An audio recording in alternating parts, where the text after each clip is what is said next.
Saris London grand ওপেনিংয়ে চলে গেলাম তমার second শোরুমে। আজকে উদ্বোধন অনুষ্ঠানে আসলেই গ্র্যান্ড ওপেনিং ছিল। চলুন আজকে আপনাদের সঙ্গে পুরো শোরুমটি এবং সবার সঙ্গে দেখা হলো ছোট্ট একটু অংশবিশেষ আপনাদের সঙ্গে শেয়ার করব। এই জন্যই গ্র্যান্ড ওপেনিং বললাম। খুব চমৎকার করে তমা এই শোরুমটি সাজিয়েছে, দেখতে খুবই অর্গানাইজ লাগছিল। গিয়ে তো আমি ঝটপট ভিডিও করা শুরু করলাম।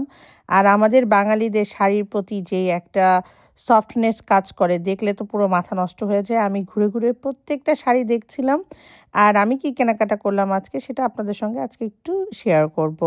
তো এই কারচুপি শাড়িগুলো দেখতে এত ভাল লাগছিল, একদম রিজনেবল প্রাইস থেকে হাই প্রাইস পর্যন্ত আপনাদের এই শাড়িস লন্ডনে পেয়ে যাবেন প্রত্যেকটা শাড়ি। আর এই শাড়িটা আমার একদম মনে ধরলো, সঙ্গে সঙ্গে নিয়ে নিলাম। আর কারচুপির একটা শাড়ির প্রতি আমার সফটনেস কাজ করছিল, সেটা হয়তো বা আমি রিসেন্টলি গিয়ে নিয়ে নিব, সেটা আপনাদের সঙ্গে শেয়ার করব।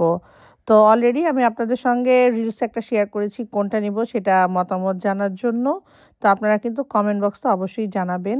আর রিসেন্টলি আমি একটা বিয়ে খেয়েছি, সেখানেও একটা কারচুপি শাড়ি কিনেছিলাম, সেজন্য একটু দেখছিলাম যে কোনটা নেব।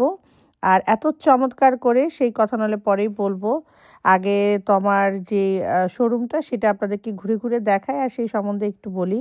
আর এই শাড়িটা তমা আমাকে গিফট করেছে তার গ্র্যান্ড ওপেনিংয়ে পরার জন্য, যেহেতু পার্পেলের থিম ছিল আর সবাই একই রকম পার্পেলের শাড়ি পরেছিলাম। খুবই ভাল লাগছিল দেখতে, খুব সুন্দর একটা সময় কাটিয়েছি। থ্যাংক ইউ তমা এত সুন্দর একটা শাড়ি গিফট করার জন্য। আর খাওয়া দাওয়া ভরপুর ছিল। আমার একটু লেট হয়ে গিয়েছে আজকের কোচিং থেকে যাওয়ার পরে, তারপর আমি গিয়েছি। তো যাই হোক, তারপরে গিয়ে সবার সঙ্গে ভালোই লেগেছে, সবার সঙ্গে দেখা, খাওয়া দাওয়া ভরপুর সব কিছুই ছিল, খুবই এক্সেলেন্ট। তো তোমার এই যে নতুন শোরুম সে উপলক্ষে তোমাকে অসংখ্য অসংখ্য ধন্যবাদ তো জানিয়েছি, তারপর অনেক কংগ্রাচুলেশন জানালাম, ওর জন্য অনেক শুভকামনা রইল।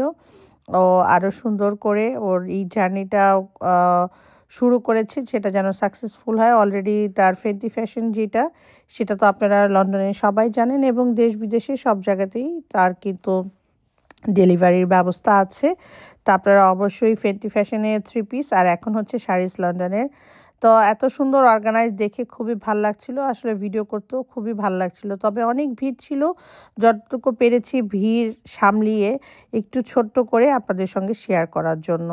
তো মণিপুরি শাড়ি থেকে শুরু করে কাঁথা স্টিচ শাড়ি, তারপরে তসরের শাড়ি, নর্মাল শাড়ি, তারপরে সুতি কটনের শাড়ি, সব কিছু। আর দেখতেই পাচ্ছেন সবাই কিন্তু পরিচিত মুখ। আর তোমার সঙ্গে কথা বলছিলাম, যে তমা বলছিল সেই পুরনো বন্ধুত্ব থেকে আজকে এত দূর পর্যন্ত জার্নি। আর ফেন্টি ফ্যাশনের জন্মলগ্ন থেকে আমার এই ওর সঙ্গে থাকা, ওকে সাপোর্ট করা সবসময়ই ছিলাম। আর এই যে দেখেন পার্পল কালারের সব শাড়ি পরে, আর এত তাড়াহুড়া সবাই একমতো যে ভিডিও করব সেই সময়টুকুও পাচ্ছিলাম না, বা সবাই দিতে পারছিল না, সবাইকে নিয়ে টুকিটাকি একটু ভিডিও করছিলাম। তোমার এই উন্নতি দেখে আপনার না, খুবই ভালো লাগতেছে, খুবই ভালো লাগতেছে ডেফিনেটলি। হ্যাঁ, কামিজ দিয়ে শুরু করেছিল, এখন তো বাংলাদেশের ট্র্যাডিশনাল শাড়ি, সব রকম ট্র্যাডিশনাল শাড়ি এখানে পাওয়া যাবে। তো ভালো ভালো সংবাদ। অনেক অনেক কংগ্রাচুলেশন আসান ভাই। Thank you, thank you, thank you. আর তোমার এই জার্নিতে আসাদ ভাইয়ের কিন্তু অনেক বড় একটা অবদান আছে। আর আসাদ ভাই খুবই সাদা মনের একজন মানুষ, আমার খুব পছন্দের একজন বড় ভাই। তো আসাদ ভাই আমাকে খুবই স্নেহ করেন। তো যাই হোক, আজকে তাদের এই উন্নতি, এই সফলতা দেখে খুবই ভালো লাগছিল। আর ওই তো সবার সঙ্গে দেখাই যে সোনিয়াপুর সঙ্গেও দেখা হয়ে গেল, সবাই মিলে একটু ছবি ভিডিও করছিলাম। আর এই সঙ্গে সঙ্গে খানাপিনা সব কিছুই তো চলছিল আমাদের। আর পার্পেলের থিমের সঙ্গে সবার এই আজকে শপের খুবই দারুণ লাগছিল দেখতে। আর ওই যে ঘুরে ঘুরে আমি শাড়ি দেখছিলাম, শাড়ির যে নেশা, কোনটা রেখে কোনটা নিব। তো এইখান থেকে শাড়ি টাড়ি নিব, আবার ফ্রেন্ড সার্কেলটা সবাই আসবে। আজকে প্রচণ্ড ভিড় ছিল, তাই গ্র্যান্ড ওপেনিংয়ে একটা শাড়ি নিলাম, সেটা হচ্ছে সৌজন্য রক্ষা করার জন্য, বা গেলাম প্রথম দিন ওপেনিংয়ে একটা শাড়ি না নিলেই নয়।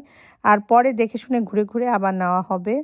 তো এই ছিল আমার আজকের ভিডিও। কেমন লাগলো? আপনারা যারা লন্ডনে আছেন অবশ্যই ফেন্টি ফ্যাশন লন্ডনে চলে যাবেন, এবং উপরে হচ্ছে ফেন্টি ফ্যাশন আর নিচে হচ্ছে শাড়িস লন্ডনে। আর এটা হচ্ছে দামিনী মলের ভিতরে। পুরো ফুল অ্যাড্রেসটা আমি আমার ক্যাপশনে দিয়ে দিব। সবাই আশা করছি একবার হলেও ভিজিট করবেন এবং সবার তোমার এই নতুন জার্নিতে শুভেচ্ছা জানাবেন। তো আজকে এখানেই বিদায় নিচ্ছি। সবাই ভালো থাকবেন, সুস্থ থাকবেন। আর আজকে আমাকে দেখতে মাশাআল্লাহ খুবই সুন্দর লাগছিল, নিজেকেই নিজের কাছে তার বারবার শুধু আয়নার সামনে দাঁড়িয়ে দাঁড়িয়ে ভিডিও করছিলাম। কেমন লাগলো আমাকে সেটাও কিন্তু জানাবেন। সবাই ভালো থাকবেন, সুস্থ থাকবেন। আজকে এখানেই বিদায় নিচ্ছি। আর অবশ্যই কিন্তু শারিস লন্ডনে সবাই ভিজিট করবেন, ভুলবেন না। সবাইকে আজকে এখানেই বিদায় নিয়ে নিয়েছি। দেখা হবে নতুন কোনো ভিডিওতে। আজকে এখানেই বিদায় নিয়ে নেব। আল্লাহ হাফেজ।